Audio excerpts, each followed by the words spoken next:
cuslaanaya ma jirta buu rasuulku yidhi kalimatu tayiba dad muslimiina oo shahaadanaya oo weliba diintii danaynaya oo masaajidii camiraya oo diintii baranaya oo diintii dhegaysanaya oo diintii ka hadlaya ayaa ilaahay naga dhigay kam nicmada qadarkeyga maba garan karnaba maanta ino dadka ahla dunyuhu adduunyadooda qadarkeyga way gartaan magaaladan aad ku nooshaan lacag suuqala lama maro waa sugnahay dahabkana warkiisaba iska daaba sida dahabka iyo lacagta qiimaheega loo gartay ee loo ilaalinayo ayaa loo baahan yahay diinta islaamka in qiimaheega qadarkeyga intoo la garto in loo ilaaliyo maa qadaru llaha xaqa qadrihi ilaahay cadamadiisii macrifadiisii cibaadadiisii uu xaqay nooga lahaa umaanu caabudin umaanu garan markaasaa ilaahay ludfigiisa iyo karamkiisa iyo dulqaadkiisa ilaahay nagula tacaamulaya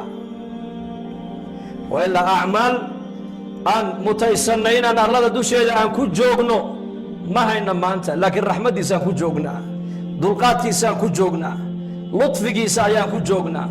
asturkiisa ayaan ku joognaa yaa man adhara aljamiil wasatara calaya alqabiix waa munaajaadkii nabigeena moxamed calayhi salaatu wasalaam rabbigii markuu la munaajoonay uu ku ducaysan jiray yaa man adhara aljamiil wasatara alqabiix ilaaha quruxdaydii sifaadkaygu war wanaagsanaa intii wanaagsanayd ii muujiyey ee intii ceebtayda igu ogaanay ii qariyayow allahaasaa mahadla buu nabigeenu ku ducaysanaya habeenka markuu ilaahay la munaajoonayo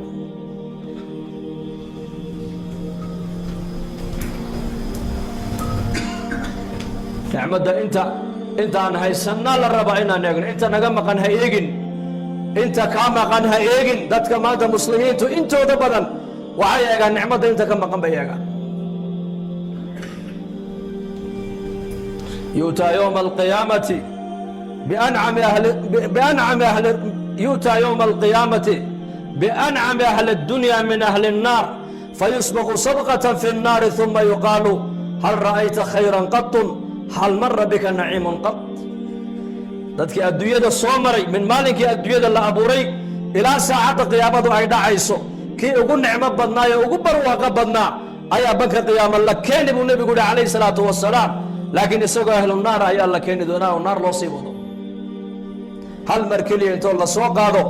ayaa naarta la gelin doonaa naartaa la gelin waa laga soo celin doonaa markaasaa la weydiin doonaa ee la odhan doonaa weligaa adduunyada intaad ku nooleed barwaaqo iyo nicmadima ku soo martay intuu ilaahay ku dhaarta buu leeyahay weligay nicmadiiyo barwaaqo haba yaraatay aan umaba arag buu leeyahay waa kiina dadkii adduunyada soo maray waa kii ugu nicmo badnaa ee ugu barwaaqo badnaa hal mar oo jahannamo la geliyey oo laga soo celiyey ayuu nicmadii o dhan ku halmaamay mar keliya nicmadda adduunyadan dul taalla ee dadku maanta nicmad ay moodayaan ee markii nicmad la hadal qaadaba kombyuutarkeenna ay ka soo baxayso adduunyadu maanta nicmad markaan hadal qaadno waxa maskaxdeenna markaaba ku soo degdegaysa aqal weyn iyo gaadhi weyn iyo lacag weyn iyo darajad weyn iyo reer weyn iyo islaam weyn baa qalbigeenna ku soo degdegaysa nicma salaada jamacad ku tukatay baa nicmada hadalka ilaahay le noo sakhiray ku hadlayna baa nicmada maqalkaagii aad u sakhirtay ilaahay diintiisa inaad maqasho baa nicmada sujuudaad sujuudaysid baa nicmada carabkaad ilaahay kaga shukrinaysid baa nicmada gacantaadaasaad isticmaalaysid baa nicmada nebiyullaahi ciisa calayhi salaam ayaa arkay nin labadaa gacmood halkaa ku go'an labada lugoodna halkaa ku go'an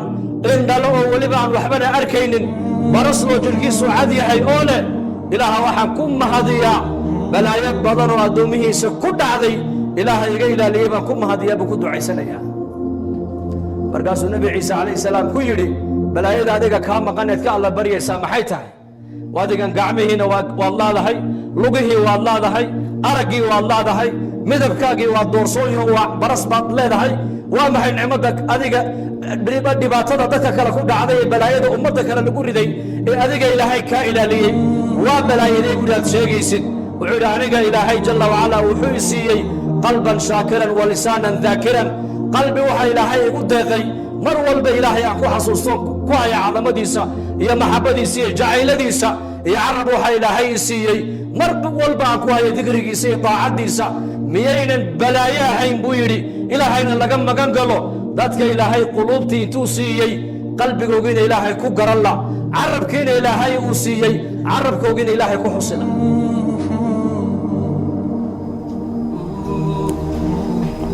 inagu maanta nicmad markaan maqallo waxa maskaxdeena markaaba ku soo degdegaysa adduunyada dhalaalkeega dadkii adduunyada soo maray kii ugu nicmad badnaa ee ugu barwaaqo badnaa laakiin maxay ugu taallaa ayaan darro wuxuu ka baxay adduunyada isagoon ilaahay rasuulkiisa garanayn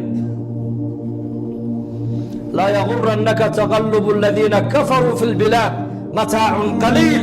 uma ma'waahum jahannam wabi'sa almihaad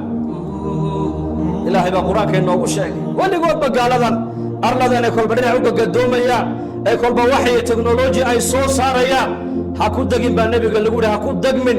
waxaan doonaynaa baa ilaahay yidhi waxaan darhum yaakuluu wayatamatacuu wayulhihim alamalu fasawfa yaclamuun baa ilaahay yidhi ha cunaan ha ciyaaraan ha iska tuntaan ha iska dhaafaan nebiga lagu yidhi gadaal dambayse ogaan doonaana baa ilaahay yidhi noloshu midna waa mid daahirka ku tacalluqda maaddada midna waa mid gudaha gaalada ilaahay markuu nebigu yidhi addunya sijnu lmu'min wa jannatu lkaafir markuu nebigu yidhi gaaladu janno kuma jiraan jannada uu nebigu sheegay waxa weeyaan shahawaadkoogii adduunyada inay ku gudanayaan weeyaan